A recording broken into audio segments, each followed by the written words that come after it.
אדו, לקח את הכדור החופשי, ברזיל רוצה שער מספר 4, שער רביעי כבר יחשב כתבוסה לנבחרת הקטלונית, וזאת ההזדמנות של ברזיל. איזו בעיטה נהדרת, איזה שער ענק, שער פשוט מדהים של ג'וליו בפטיסטה. פסלו לו שער במחצית הראשונה, אבל הפעם הוא נותן לנו שער.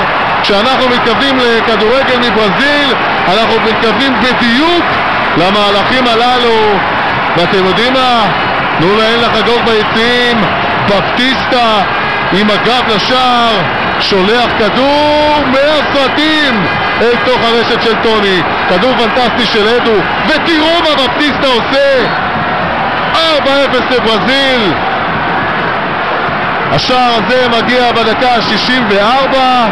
ברזיל פשוט מתעללת בנבחרת הקטלונית. בפטיסטה מפגין לנו